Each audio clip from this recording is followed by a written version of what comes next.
Halo teman-teman, mari kita belajar bersama tentang hukum Archimedes yuk. Jadi, hukum ini menjelaskan adanya keterkaitan gaya berat dan gaya ke atas pada suatu benda jika dimasukkan ke dalam air.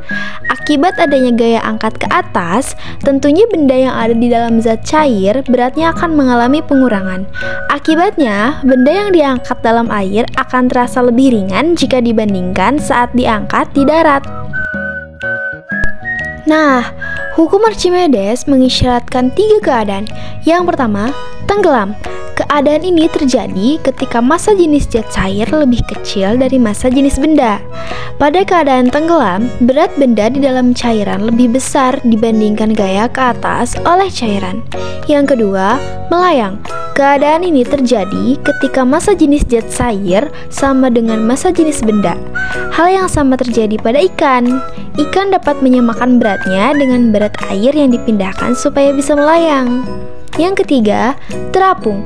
Keadaan ini terjadi saat massa jenis zat cair lebih besar dari massa jenis benda. Adapun rumus hukum Archimedes adalah sebagai berikut. Jadi, hukum Archimedes akan menghitung gaya tekan ke atas dipengaruhi oleh 3 hal, yaitu yang pertama, massa jenis fluida, yang kedua, volume benda, yang ketiga, gravitasi benda. Adapun penerapan hukum Archimedes dalam kehidupan sehari-hari yaitu ketika kamu melemparkan bola kasih ke dalam air, kapal selam, balon udara, dan kapal pesiar.